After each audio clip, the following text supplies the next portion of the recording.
ओम शांति। आज 28 दिसंबर 2021 की साकार मुरली।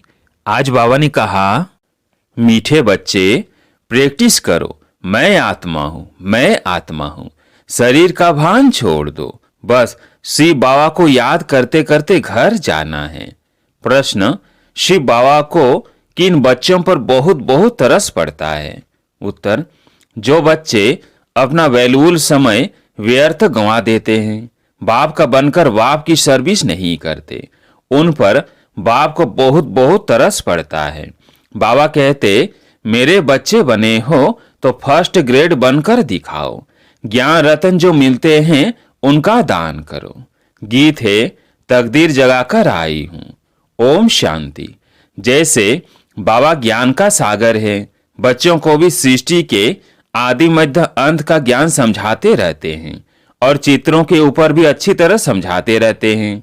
बाबा का सीढ़ी के चित्र पर सारी रात विचार चल रहा था, क्योंकि यह सबसे अच्छे से अच्छा चित्र समझाने का और है भी भारतवासियों के लिए। शिव बाबा तो ज्ञान का सागर है। यह बाबा भी ज्ञान को उछाले देते रहते हैं। इसको कहा जाता है विचार सागर मंथन। तुम बच्चों का बहुत थोड़ा विचार सागर मंथन चलता है। कई बच्चों का तो विचार सागर मंथन चलता ही नहीं है। हर एक की बुद्धि चलनी चाहिए। सीढ़ी पर बहुत विचार चलते हैं। मूल वतन भी ऊपर में दिखाना पड़े। सीढ़ी तो है स्थूल वतन की, 84 जन्मों की। ज्ञान के बिगर यह चित्र कोई बना न सके। ज्ञान तो तुम बच्चों में ही है। सीढ़ी बनाते हुए विचार सागर मंथन चलते रहना चाहिए। यह बड़ी अच्छी चीज है। ऊपर में मूल वतन भी जरूर चाहिए।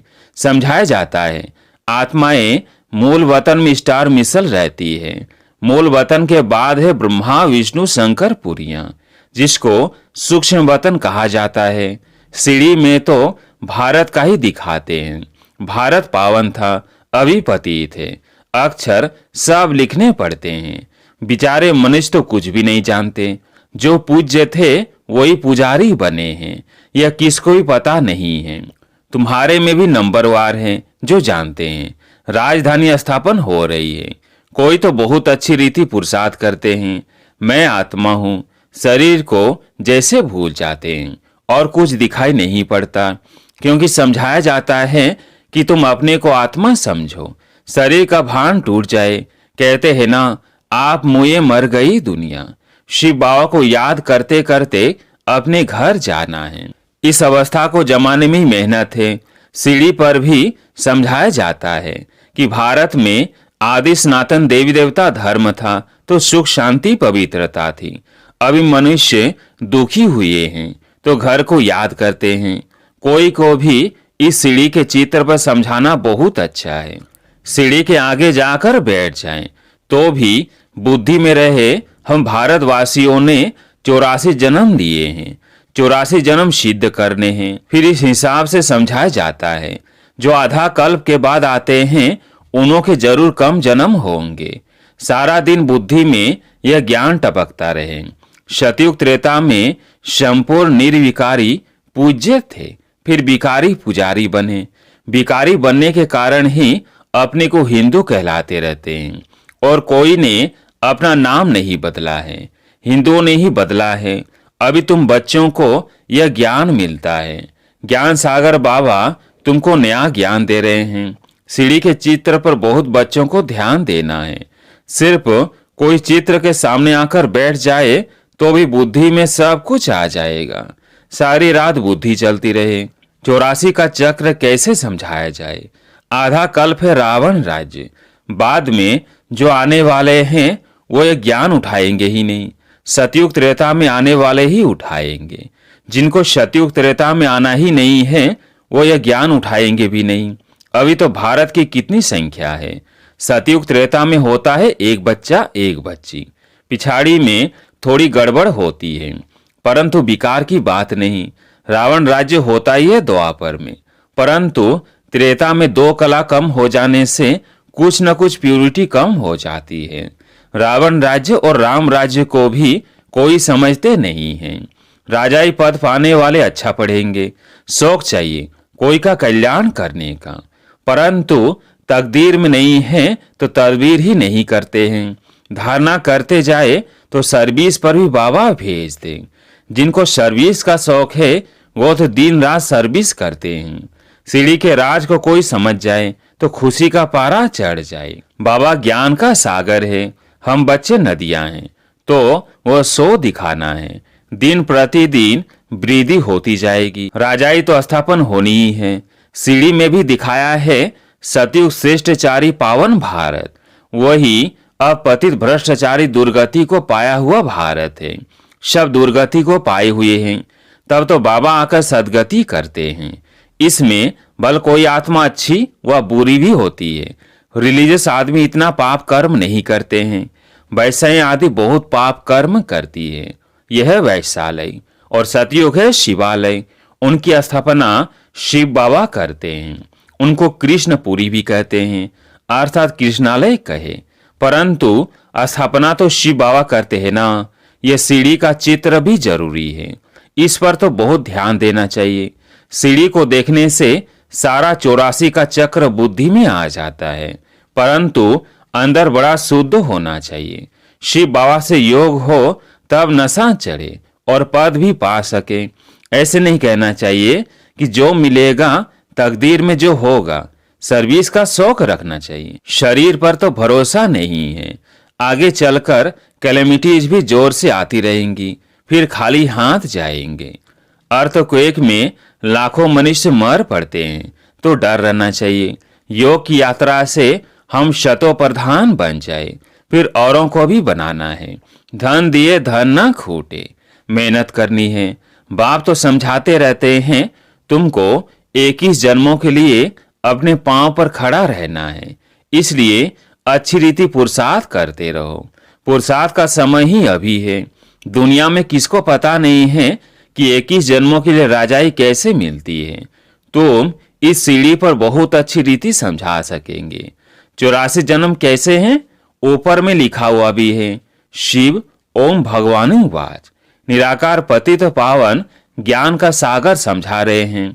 जिनको समझाते हैं वह फिर औरों को भी समझाएंगे कि बच्चे, तुमको कानून का खजाना मिलता है तो वो लेना चाहिए, ऊंच पद पाना चाहिए। यह प्रवृत्ति मार्ग का ज्ञान। एक ही घर से एक भांति ज्ञान में है, दूसरा नहीं है। खीट खीट तो होगी ही। यह सैंपलिंग लग रहा है। हम पूज्य से पुजारी कैसे बने, यह राज बड़ा समझने का है। जो सबसे जास्ती पूज्य पावन बनते हैं वही सबसे जास्ती पतित बनते हैं। इनके बहुत जन्मों के अंत में ही प्रवेश किया है। सब पतित है ना। बाप भी समझाते हैं तो दादा भी समझाते हैं, तो दादियां भी समझाती है। बहन भाइयों का धंधा ही यह है। गृहस्थ व्यवहार में रहते कमल फूल समान रहे तो तुमसे भी तीखे जा सकते हैं।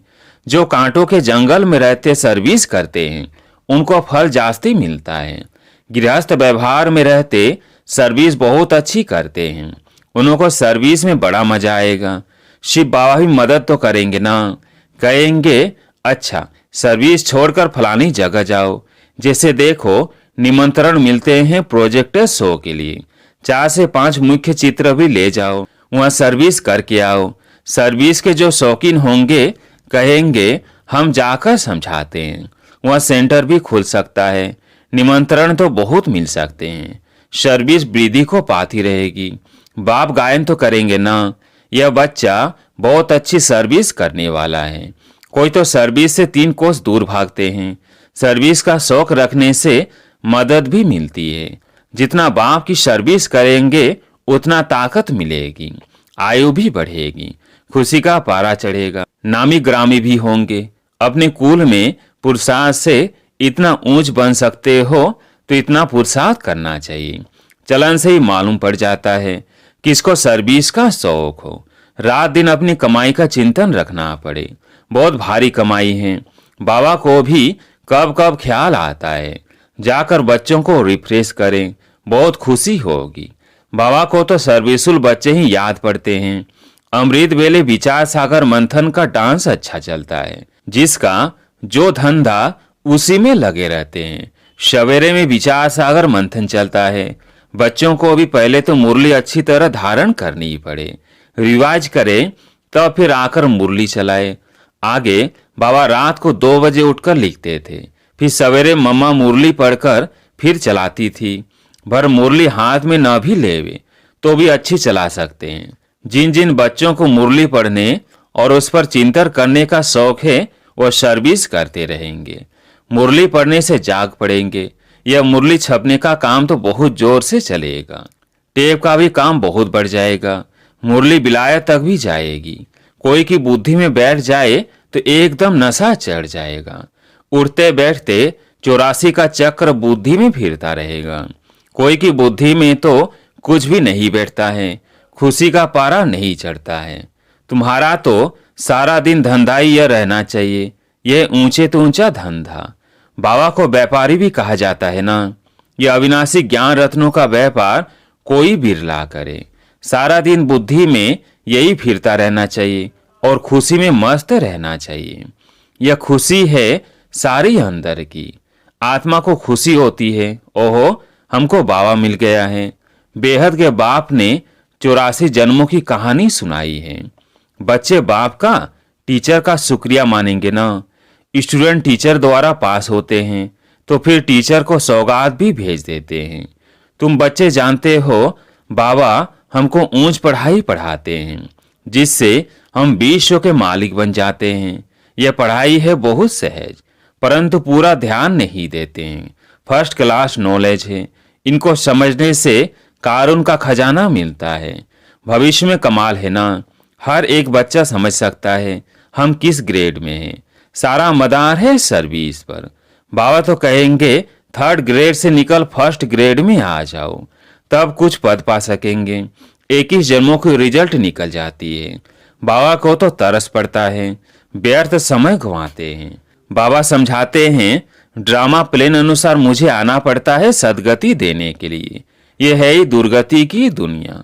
पूछो तुम दुर्गति में हो तो कहेंगे हमारे लिए तो यहीं स्वर्ग है, हम तो स्वर्ग में बैठे हैं। यह बुद्धि में नहीं आता है कि स्वर्ग सतयुग को कहा जाता है।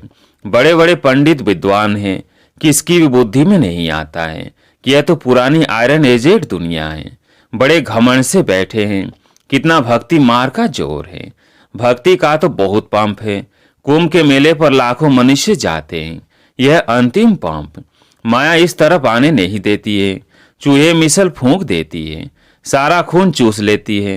अच्छा, मीठे मीठे सिकिलधे बच्चों प्रति माता पिता बाप दादा का याद प्यार और गुड मॉर्निंग। रूहानी बाप की रूहानी बच्चों को नमस्ते। हम रूहानी बच्चों की रूहानी बाप दादा को याद प्यार गुड मॉर्निंग नमस्ते नमस्ते। धारणा के लिए मुख्य सार। पहला पॉइंट, सवेरे सवेरे उठकर विचार सागर मंथन करना है। मुरली पढ़कर उस पर चिंतन करके धारण करना है। अविनाशी ज्ञान रत्नों का व्यापार करना है। दूसरा पॉइंट, सर्विस का बहुत बहुत शौक रखना है। शरीर पर कोई भरोसा नहीं, इसलिए 21 जन्मों की कमाई अभी जमा करनी है। आज प्यारे मीठे बाबा का वरदान, साइलेंस की शक्ति द्वारा अपने रजिस्टर को साफ करने वाले लोकप्रिय प्रभु प्रिय भव।